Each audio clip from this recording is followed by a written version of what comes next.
Family কার্ডের যে রিচার্জটা কি সরকার করে দেবে যদি বিএনপি ক্ষমতায় আসতে পারে, বিষয়টা কি?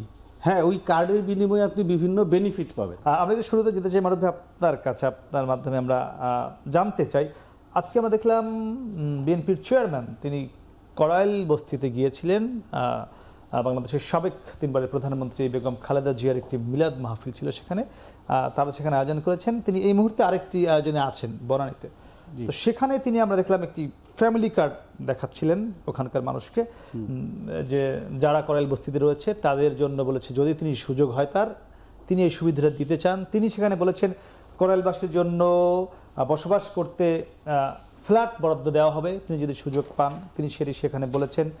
তিনি বলেছেন দালানে বসবাসকারীর যে সন্তানরা যে শিক্ষা, স্বাস্থ্য, খেলাধুলা সুবিধা পায়, করাইল বস্তিবাসী সেই একই সুবিধা পাবেন। এই মুহূর্তে বাংলাদেশের নির্বাচন প্রচারণা বন্ধ, আগামীকাল প্রতীক বরাদ্দের মধ্য দিয়ে পরশু থেকে প্রচারণা শুরু হবে। তিনি এগুলো করতে পারেন কিনা? জি, ধন্যবাদ আপনাকে এই অনুষ্ঠানে আমন্ত্রণ জানাবার জন্য। আর আমার সঙ্গে যে বিজ্ঞ আলোচক আছেন তাকে আমার পক্ষ থেকে শুভেচ্ছা, এবং যারা দেখছেন নানা জায়গা থেকে সবাইকে শুভেচ্ছা জানিয়ে শুরু করছি। দেখেন, এই আপনি যে প্রশ্নটা করলেন যে উনি এই কথা বলতে পারেন কিনা, রাজনৈতিক প্রসেসের দিকে যদি আমরা খেয়াল করি, মানে একটা রাজনৈতিক দলের কাজ কি? রাজনৈতিক দলের কাজ তো হচ্ছে জনগণের জন্য কাজ করা, এবং তাদের একটা অভিষ্ট লক্ষ্য থাকে যে একদিন না একদিন আমি ক্ষমতায় যাব, গিয়ে সেখানে গিয়ে রাষ্ট্র পরিচালনা করব, এবং রাষ্ট্রটা কিন্তু উনি পরিচালনা করবেন জনগণের পক্ষ থেকে, জনগণের জন্য। তো আপনি রাজনীতিটাকে যদি ওইভাবে বিবেচনা করেন যে আমরা জনগণের জন্য পলিটিক্স করছি, জনগণের মতামতের ভিত্তিতে নির্বাচিত হয়ে রাষ্ট্র পরিচালনা করব, তাহলে তো আপনাকে, আমি মনে করি আসলে সরকার বা পলিটিক্যাল পার্টিগুলো আসলে কাজ করে ফ্যাসিলিটেটরের ভূমিকায়। ওরা ফ্যাসিলিটেট করবে বিভিন্ন সুবিধা জনগণকে। সেই জায়গায় শুধু নির্বাচন উপলক্ষেই যে আপনি প্রতিশ্রুতি দিবেন বা নির্বাচনের আগে প্রচারণার যে টাইম ফ্রেম থাকবে ওই সময়ই কথা বলবেন, বিষয়টা এরকম না। একটা রাজনৈতিক দলের সুনির্দিষ্ট পলিটিক্যাল প্রোগ্রাম থাকবে, পলিটিক্যাল এজেন্ডা থাকবে, কিছু তার লক্ষ্য উদ্দেশ্য থাকবে। এটা উনি কিন্তু সারা বছরই বলে যাবেন, শুধু নির্বাচনের সময় বলবেন, বিষয়টা এরকম। তাহলে আচরণবিধি বলতে একটি শব্দ আছে, সেটি কেন? আচরণবিধি বলতে ধরেন আপনি বলতে পারেন যে এরকম কোনো আচরণ করবেন না যেটা রাজনৈতিক পরিস্থিতিকে ঘোলাটে করে দেয়। যেমন ধরেন আমি বলবো যে আমাদের রাজনীতির খুব একটা বাজে অভ্যাস বা বাজে চর্চা হচ্ছে পারস্পরিক দোষারোপ।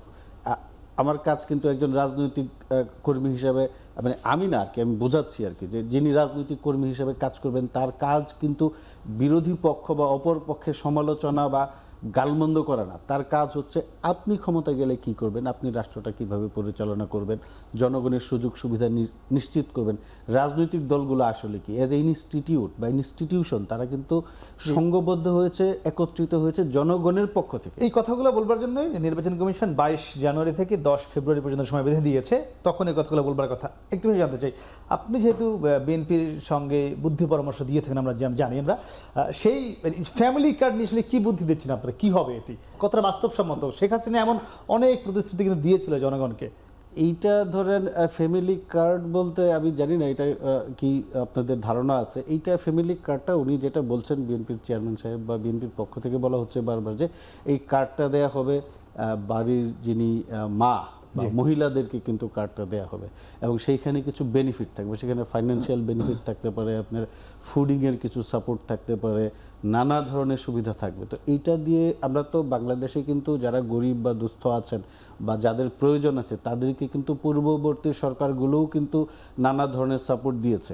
এই জায়গায় আমি আপনাদেরকে একটা কথা মনে করিয়ে দিই, 1991 সালে যখন খালেদা জিয়া ক্ষমতায় আসলেন, প্রথম কিন্তু উনি একটা কর্মসূচি নিয়েছিলেন কাজের বিনিময়ে শিক্ষা। তখন কিন্তু এই ধরনের প্রশ্ন উঠেছিল যে ওই সময়কার সরকার এটাকে সাপোর্টটা দিতে পারবেন কিনা।